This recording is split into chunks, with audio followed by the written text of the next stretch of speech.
exactly this question, whether they're here or in Rome or wherever it might be. They're all thinking about exactly this at the moment. David? John, sorry. No, yes, I still like the idea of the IT would be Okay, I think we've given Mike a good hearing there.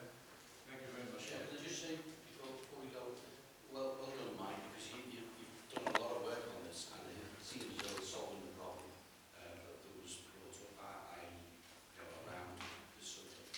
Thank you very much. I'd also fail to say that we've seen dramatic changes since Mike was doing that film. Thank you, Chair. We now on to items 6, 7 and 8, all which yours anyway. They are, thank you, Chair. So if you want to just tell us when you're going from one into the other, you take it forward. That's fine, thank you. We'll start off with the corporate risk register. This is a standing item on this committee. Circular report for duty analysis focuses on the review that was carried out by the strategic leadership team at the end of November last year. There are two parts to every review. The first is basically a position statement. Where are we up to with the controls that we're taking from the existing corporate business? And what you've got as part of the report is an appendix which basically summarises the position of all of those controls at the end of September last year. As indicated on page 36, paragraph 3.4, in general, those controls are progressing as we'd expect them to. There's a couple of areas that aren't in there within the report itself. The other part of the review is basically, are there any upcoming issues that we need to be thinking about and we need to reflect on as to whether they should form part of the corporate risk register as well. And on page 37, paragraph 3.6, there were three subjects which were looked at by the strategic leadership team. At the time when they were looking at them, none of them they thought considered specific additions to the corporate risk register. However, one of them in particular, which was the sort of cyber attacks, is something that we will be looking at specifically when I do some work with business services function in I think about a week or so's time. They were the main points I was going to sort of highlight for you, but obviously I'm happy to take any specific questions you may have. I have Ron and Angela. Yeah, so I've read the report on page 41. Second line down, there's a progress in the series of course, which is obviously serious. Yes. I think it should be serious, yes.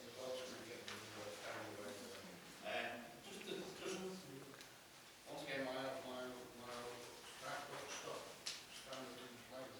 Is there any what hours is there? We have a copy of the PDG. I'm not sure what a PDG is. And some of the other things. So at least we can have out of the session, people are what they are. And then also, I've got, it's first time I've seen it, but I've got so completely through me. I was wrestling between whether it was a new form of Sudoku or whether it was some kind of game where the cross moves around hot and it's hot and it's blue. Christina's nodding. What it We've actually, already discussed it within what you know. what does it mean? Is it okay if I? Yeah, I'm happy to do No, that's fine. And obviously the actual overall risk score is in the table, so you can see what the overall level is. The stars are really there just to show you what combination of probability and impact makes up that score. Because some things may have, a relatively low probability but a high impact, so it's still kind of middling. Whereas you could get something which would be completely opposite and still give you that score. So it's just to give you a better feel for which ones perhaps have the highest impact, certainly as received by the strategic leadership. Explain it through financial risk. Could you possibly put your microphone on, please? Thank you very much. Sorry, it's not working. Yeah, I think there was one over here. Could you explain that then, please? Brighouse. I think you're on that. No, it's me. Oh, right, mine's on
first one, it's what the original score is without any of the controls that we put on listed there.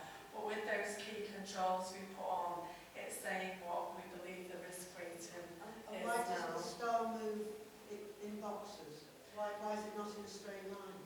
It's showing you in terms of whether it's the impact that's reduced or the likelihood that's reduced. It's simply trying to give you a kind of graphical representation of Both the impact and the likelihood have gone down between the first chart on the left-hand side Right, and got the it. current risk Got chart it, on the got it. right-hand side. Thank you, It's Jim. it's a two-dimensional move, Got it now. and it's reduced the risk from 20 down to a perceived 12. That's what it's saying. Yeah. I say it's hard to know because this wasn't in colour, wasn't it? It was, as well. as well, we were confused because the original risk score of 20 is that stars in different places, in different boxes, like on organisation development is at the top, and that's the bit we couldn't understand. We thought if it was 20, it would be at the top, whatever, which it's not. Well, the 20 is, it's 5 in terms of unmanaged risk. Sorry, impact. Only 4 in terms of likelihood. 4 times 5 is 20. It probably shows the limits of my IT skills, that if I was better able to put the numbers in the boxes, it would probably make things easier. And I'll try and do that for you next time. I'm afraid my IT skills can sometimes be like No, so I think you're doing very well. I think it's just me being thin. But obviously now we know how it works. We'll be all right without the numbers. But put it like this, an atom bomb is very unlikely to fall, but if it does, the risk is relatively high. Absolutely. Don't mention Trump in all that. But the solutions are very low. Absolutely. Has that covered your point? No. Well, let's have yours. Okay, so on page 37 then, point 3, point 6, point 2, and it was talking about basically around Brexit and what the implications are for Wirral. I noticed that SLT took the view that because there wasn't a lot of information that should be on the risk register. I don't know what other members think, but my view will be, well, because of all that uncertainty, I would say that it should be on the risk register. Okay, we might not know what the full risks are, but for me that would increase the risk. So my personal view is that should be on the risk register, and I wanted to know what the members thought about that. Totally agree. Yeah, I agree with that. Is Can we there, get back on that? Yeah, is there some way we can feed that back Absolutely. and make our views known? I'll be doing the quarter 3 review with SLT probably within the next 4 weeks, and I will definitely make sure that we can take that into account. And obviously I can feed back to you at the March meeting on that as well. Oh, thank you. I have the misfortune of many years ago to teach economics. All the students hated all the playgrounds. Anything else on that? Okay, Mike, do you take it to the next level? Yes, I'll move on to the management of insurance and corporate risk. Again, this is just the latest part of the regulatory expense I bring to the meeting. It tends to focus on projects and major improvement activities. Obviously, a lot of work happens on in terms of day-to-day operational activity, but I don't intend to do that in this book. There are a few points I was going to mention to you specifically.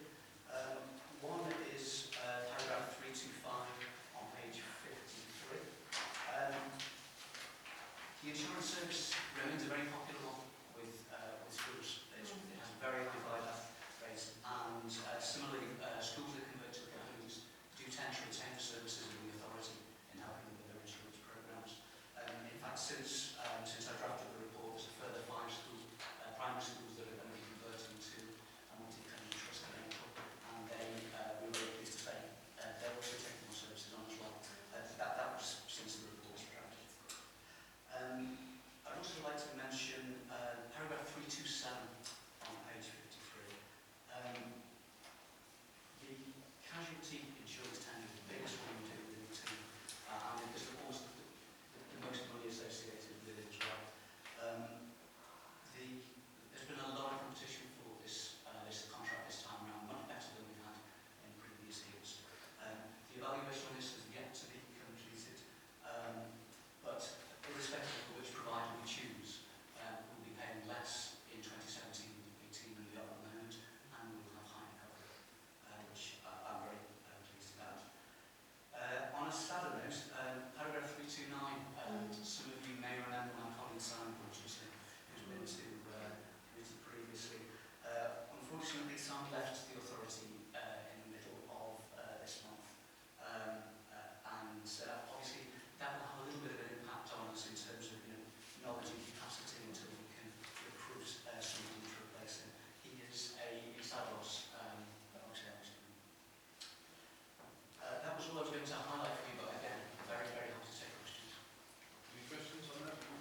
Yes, thank you, Chair. Good evening, everyone. So Robin Baker from Grant Thornton. As you know, we are the Council's external auditors.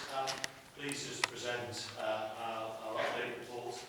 This is one of our sort of standard update reports that committee will have received previously. I think reflecting the time of year that we're in, it's relatively light in content, which reflects the fact where we are with the audit cycle. I'll just highlight a couple of issues, clearly happy to take any questions that members may have. So the planning and the interim visit for this year's audit of the council is underway. So that's our sort of updating our understanding of the systems, working with Tom and colleagues and also Mark, colleagues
it shows how you compare how the council reports its financial performance during the year, with the way it's represented in the formal statements, the income expenditure accounts.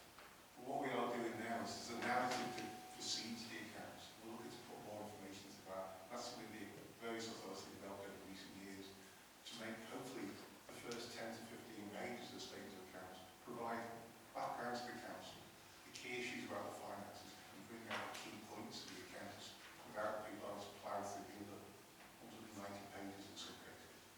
So hopefully it'll be the narrative will give you more information. And for the people who want to delve a bit further, there's the detailed statements that follow, and further beyond that, the notes that go even further still. Any changes don't make it any easier. No. Did you say no? John?